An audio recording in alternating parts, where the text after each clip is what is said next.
Well, after a couple of months, we're back with Talking Tilton once again. Bernie Chapman is this month's guest.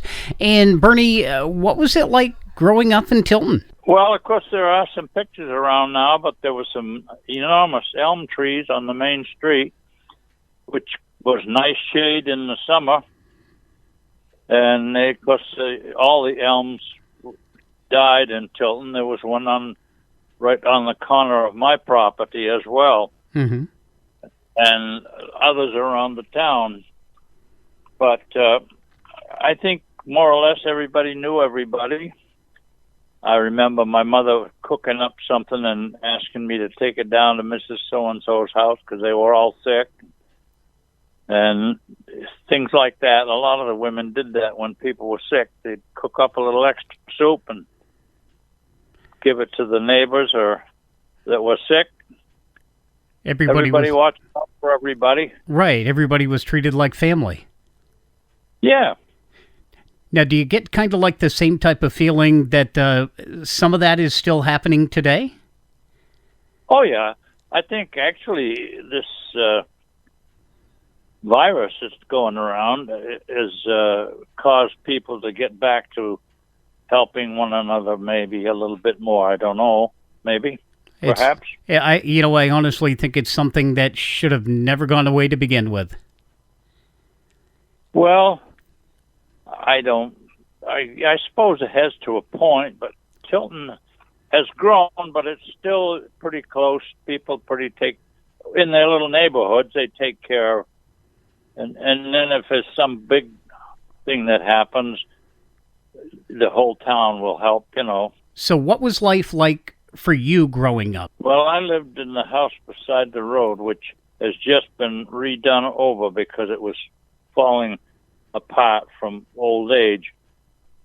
I was there for about 7 years, and then my dad bought a farm up on School Street, and I was 14 when we went up there, so I grew up on a farm, and then I worked for the Frank T. Hersey family, which the house and barn burnt later on when I was growing up.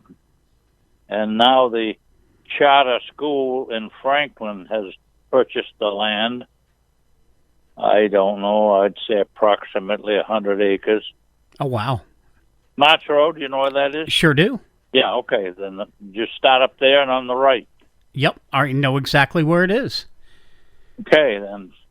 So anyway, that's so I learned a lot there from the men that were working there, and about the animals and about working hard, and also learned how to put a load of hay on with a pitchfork so it wouldn't fall off on the way to the barn.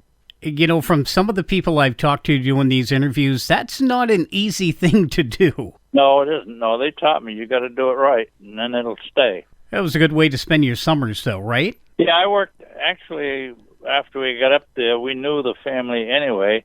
They worked me every week a little bit somehow.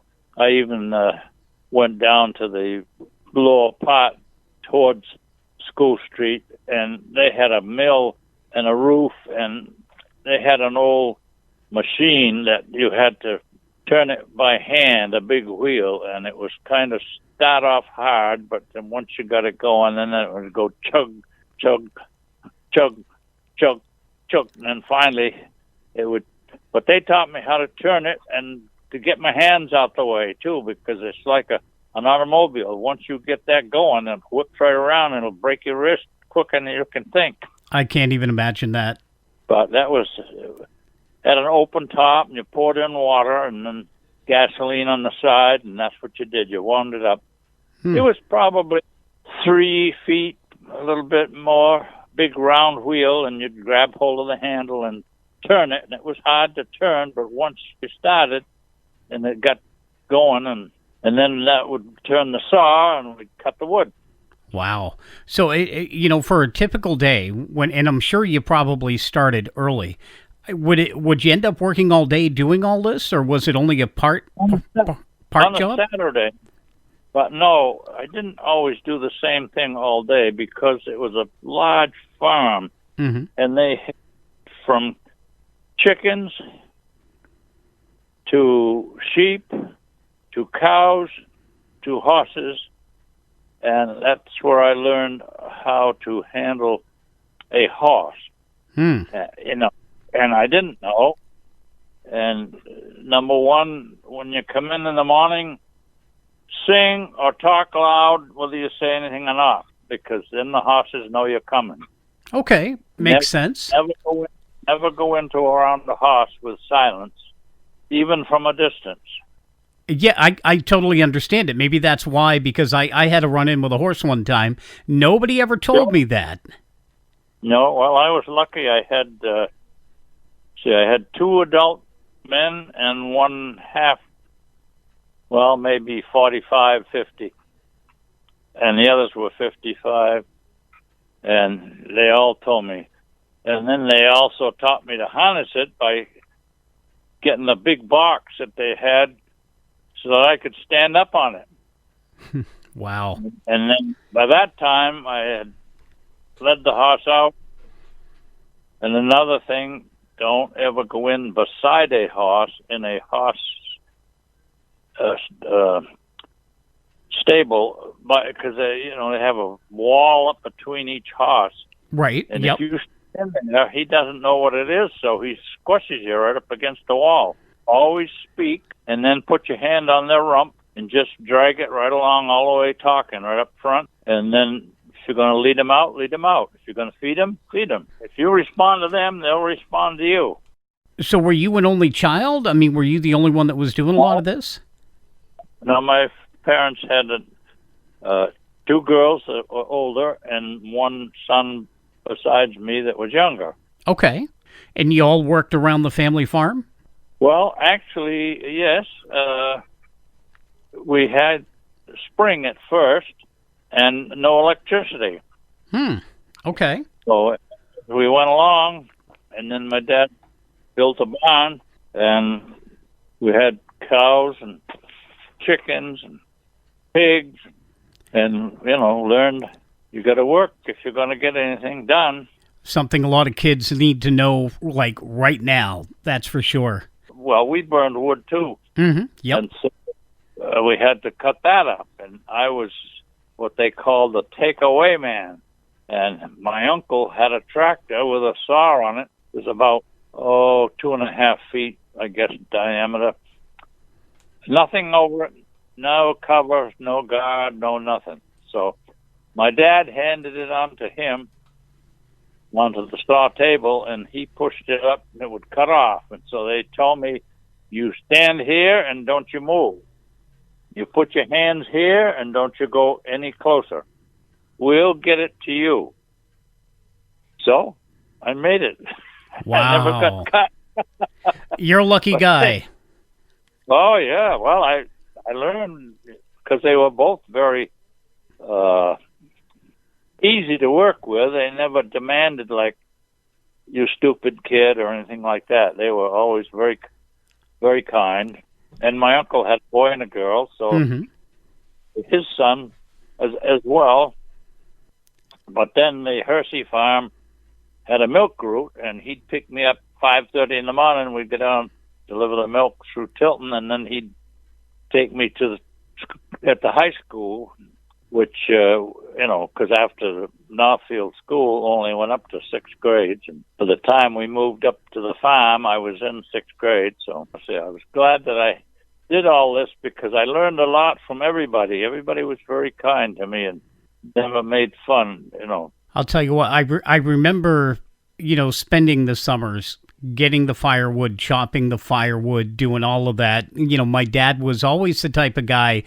He was a Marine, so he was very strict. So I learned all of that at a very early age. But it was a lot of work. Your summer was taken up by just doing that.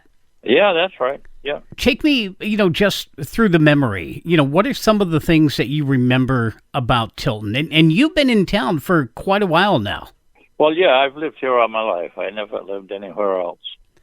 And what year were you born? 1928. 1928. All right, 7 years after my grandmother. and we know you've been in Tilton quite a bit. One thing I didn't know about you is that you had delivered mail. Take me That's down, right. your experience delivering mail. Well, everybody, approximately 12 miles a day. Once in a great while, if you wouldn't have mail out to a short street, you might do 10. Mm-hmm. But anyway, one day in the post office, they got to joking around, so they figured by math how many days we carriers worked and how many miles, and so they figured we'd walked around the world 6 times. Wow. I couldn't comprehend that.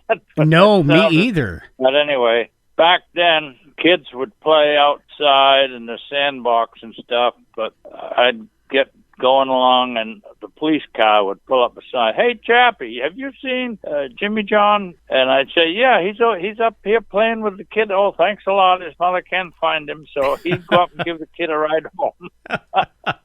So I hit a lot of that. Yeah, no cell phones back then.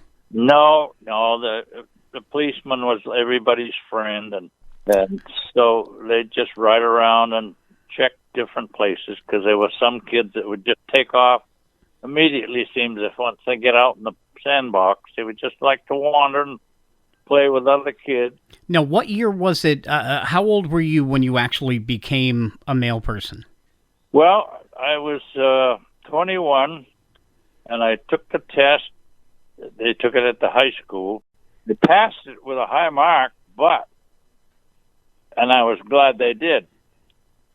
The servicemen got an extra 10 points. So Roy Jordan, who has now passed away, was number 1. James Simpson, who's also passed away, was number 2, and I was number 3 because they were both in the service, and I was not.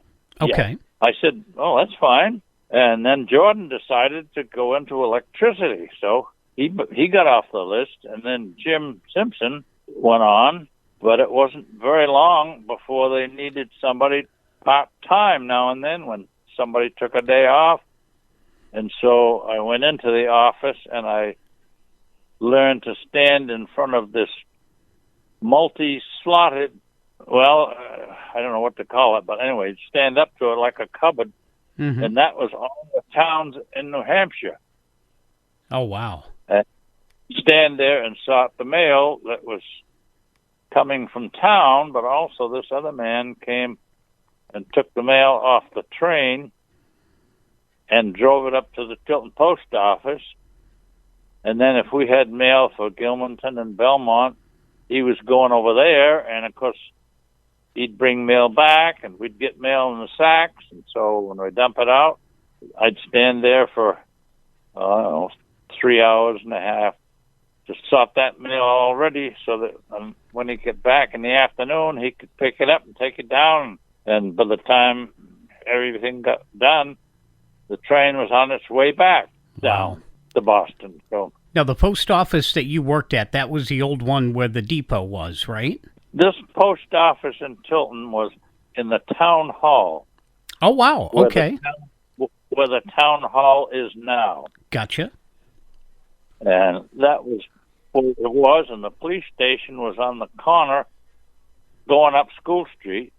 It was just a room, and the jails were downstairs. So many a morning, I'd go in at the 6 o'clock. They'd call me up the day before. Can you work a couple hours tomorrow morning? So eventually I became the janitor as well. And then I worked in a store on the corner where you go in by the Congregational Church. It was called the First National Store, just like the old A&P. Gotcha. Okay. So I worked there part-time with the understanding that if they called me to work in the post office, I could go. And it worked out good, so because they'd get a load in at the store, which would be needed to be put up on the shelves, and so it didn't have to be done immediately. So it worked. Everybody was good to me, and it worked out. It sounded like you were a jack of all trades. I retired, of course, and then I worked in a lumber yard down here across from the Dunkin' Donuts on the Franklin Road. Oh, yeah. And Okay. They had 21 stores, and business was terrible. Hmm. And if they could have hung on, they'd have been doing good. But they decided to close the Tilton store, so I stayed with them until the end. And then I didn't work anywhere then, but my knee started to bother, and I went to the doctor, and he said, "Oh, yeah, you've worn it all out. I'll give you a new knee." So he gave me a new knee, but it never developed good. Store had a man, a youngster that applied, and so he said, "How can we do this? I don't want to fire you because you're good." And same time, I got a call from a fellow by the name of Paul Abbott on the Salmon Road. You know where the Salmon Road is? Sure do. And up there, Roger, the boy, works it now. And he said, "My young man that's doing my route is going to college. You're working part-time for the post office." I said, "Yep." And he said, "Well, how would you like to do the route every day? And then when they call you to the post office, I'll do it. But I need some time to do some work on the farm. And if I have to do the route, that doesn't leave me much time." So he taught me how to do the pasteurizing machine and washing everything up and balling up for the next day. And wow.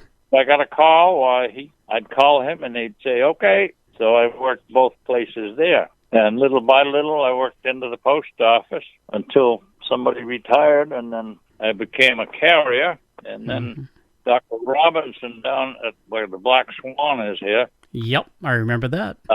He had his doctor's office down underneath the house. He was our doctor, and I don't know, I forget how he happened to look at my hands because they were cracking or something.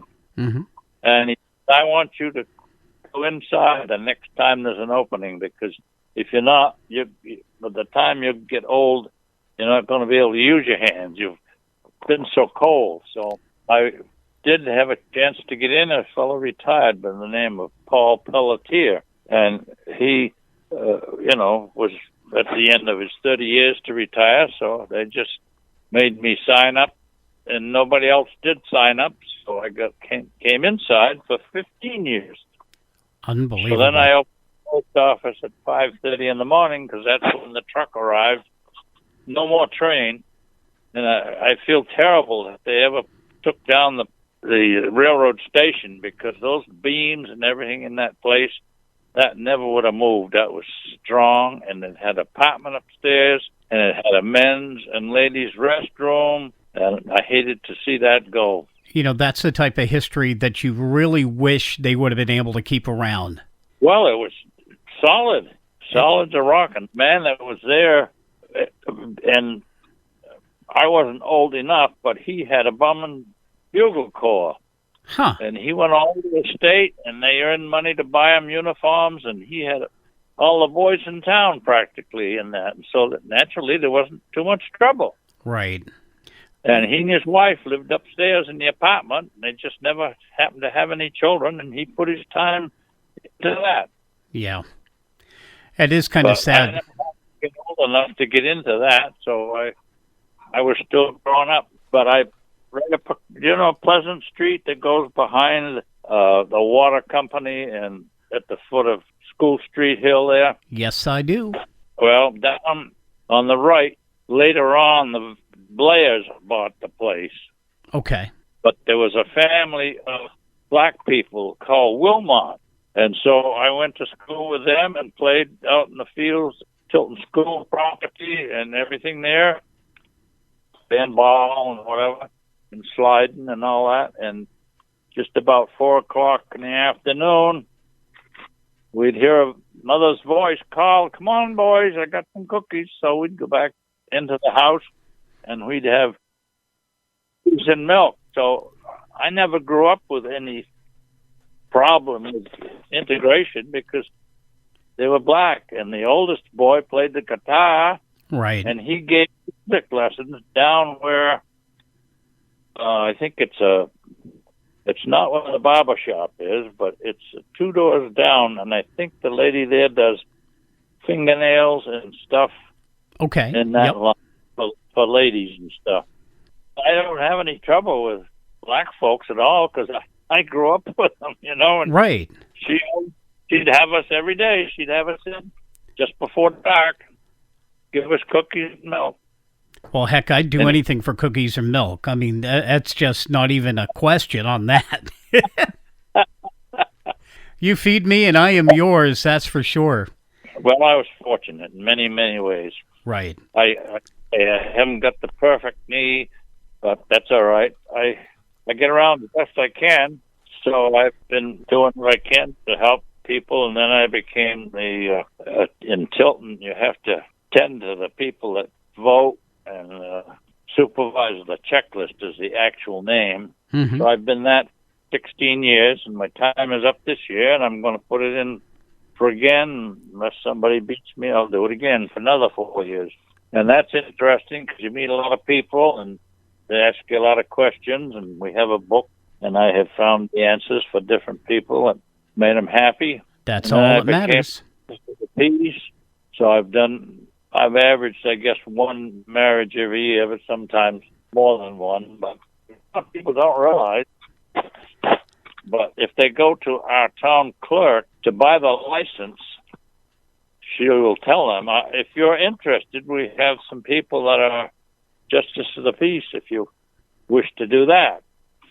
So ain't nothing wrong with that. Now, what else? Go ahead. I do. So what else? I was just going to say, now, so you've pretty much done a lot of things in Tilton.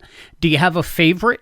Well, of course, because I grew up on a farm, I enjoyed being a carrier, and I had carried many a day in 20 below, and they furnished, after a few years of being in the post office, they furnished our uniforms. So I learned to wear a woolen sweater over my regular clothing, inside clothing, and then an Eisenhower jacket, and then a hat that had fur and buttoned underneath the chin. So many a day I'd go where people had the thermometer up by the mailbox, and it would be 20 below, but I'd be just warm enough walking so that you'd keep warm but don't sweat, because the minute you sweat, then you freeze. Exactly. And I liked that, but I was glad to get into because my hands still bother me a little bit. Sometimes they'll cramp up, but that's all right. I made it, and I'm still doing it. So nice. So you're still doing some work, I think John told me, at Brian and Lawrence every week, too. Well, he called me up, and he called, I don't know as you remember, but in Franklin there was another hardware store family, Keegan. Yes, I do remember that. Their older father died, and none of the boys wanted to do it. So they sold out everything to everybody. And this young man was younger, and he went to the state of New Hampshire and worked in the New Hampton shed. He kept the time cards and a few other things, and he also drove a plow truck when they needed it. So he called him, and he called me and asked us if we would work on Thursday, because he called his order in the Wednesday before to Manchester warehouse, which was down near the Manchester airport. Mm-hmm. And he was to drive down himself and pick up the order because they were charging more and more every time they delivered the order. Oh, wow. So we went in, and of course he had worked in that hardware store, so he has taught me a lot too. But I mean, once you get in there every week, actually we maybe worked 3 hours, and then he'd be back with the load, and we'd unload the truck, and then during the week he put it up himself. Mm-hmm. And then in a great while he'd ask me to stay if I wanted to and work, which I did. And that's all I do is that's a part-time job, and I hadn't done anything, but they just started up last year, the senior center in the old Lockmere Grange Hall. Yep. Okay. And I was up there one day in the warm weather a year ago, and this man and his wife came in, and she said, well, this was the Methodist church when I was a girl, and I used to come here. So come on in, look around. So anyway, they have got a new gas stove that they put in this year. Mm-hmm. Wednesday nights, you probably know, they have people come in, play guitar or anything else. They want a harmonica. Gertrude Doobie, she played harmonicas and violin, guitar, whatever. Wednesday nights they did that, and I guess they're still doing it as far as I know. But anyway, I went up there to join them, and they have a meal for $2 on Tuesdays and Thursdays, and then afterwards, if you want to play cards, I don't know, there's 2-3 different games that the people play. I play cribbage once a week sometimes, but sometimes there isn't enough people. They've got other plans, Right. so they leave. But it's nice to have a bunch of older people that are retired like you are, and Mm-hmm. and they've had some entertainment once in a while. So in all your years living in Tilton and everything that you've done, what do you think would be your favorite, or maybe a favorite memory, something that you've done, somebody you've met?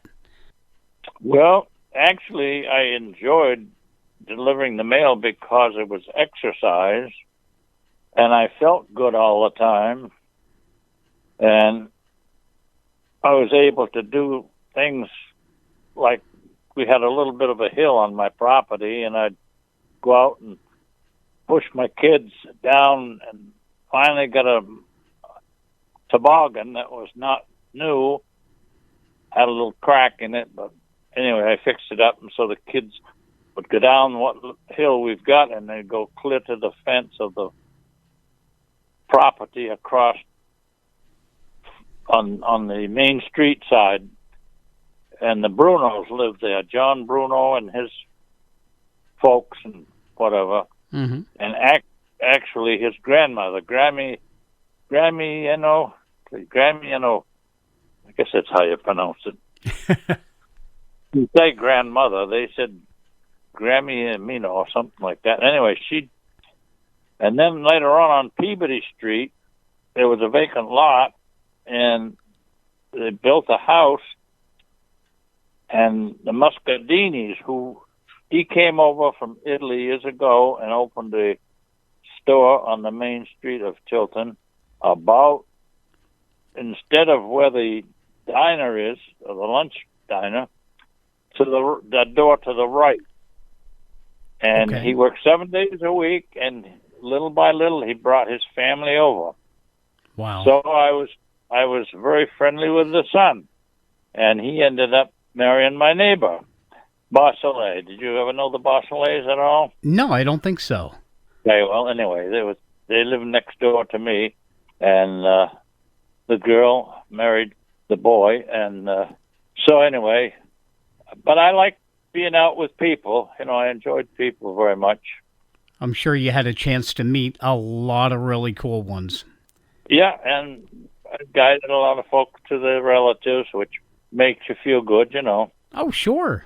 I know, a lot of the people that I remember back when I was growing up in the 70s, Earl, had the barber shop. Yes. I loved Earl. Of course, Myron with Meserve's Market. I would always go there. I mean, there were so many cool people in Tilton.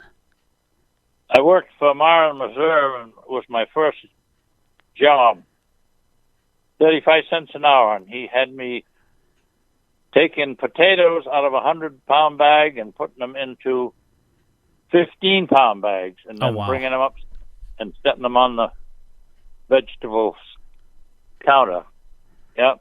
Wow. Good times on that. Really good times. So, I mean, it was, I still remember walking down the main street in Tilton, in the 70s and 80s, and it was such a different time. I mean, you could go anywhere, you could feel safe, you could pretty much do anything. You weren't held down by electronics. I mean, it was such a great time. Yes. So, are you married? I mean, who were you married to in town? Well, my wife was a Clifford. Okay. And they lived corner of Bean Hill Road as you go down Park Street and continue on down through. And down below her was the Murphys. Did you ever know the Murphys? A name sounds familiar. I know my parents knew some in town. There was a farm down there, and they had 6 children, and the daughter, in fact, she just died of COVID about 4 weeks ago. Oh, my gosh. She was 90. She was very sick, and she just couldn't make it. Right. And I understand she had the shots, too, but evidently it didn't work for her. Mm. But anyway, she was the same age as my wife, and they were friends, and we all went down to the same school, and her older brother, took her to the library, so she was a great reader and very smart. And anyway, we had 1 girl and 3 boys.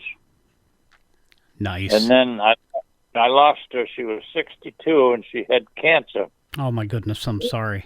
And it was fast. And, the doctor said, I'm so sorry, but I don't like to say this, but I think you better plan for your funeral. Right. He told me that in the hospital. He said, today, I don't know whether they could do anything today or not, but her liver he said, was spotted with, like you'd have pimples on your face. And he said, there's nothing more we can do. Today, they probably could do something, but I mean, cancer's still a bad thing. But oh, yeah, it sure is. That's for darn sure. But he was very interested in Cub Scouts, and she became the den mother of the state of New Hampshire, which meant that she had everything that there was in it, and she was now going around evenings and teaching other towns' ladies how to be a den mother. And, of course, there was books on it, that they had and right. supplied to and some nights there was a young priest from the Catholic Church that would pick her up and take her to meeting and then bring her home, and he'd come in and chew the fat for a while. But yes, she was got all kinds of awards because she, like I say, her brother took her down to the library, and she was a great reader and absorbed, and she was good that way. I'll tell you what, I know we had a den mother when I was in Cub Scouts in Samberton, and it was the greatest thing since sliced bread. It was nice to have that, that closeness to somebody. So, sure. Well, Bernie, I got to tell you, I've had a great time talking. We're coming up on, just about our time limit. But yep. It sounds like you have had a heck of a life in Tilton. Oh, yeah. I mean, a few years back, they named me as, I can't quite remember the title, but it was something of the year. And Young Fenimore was the other one. Okay. For Northfield.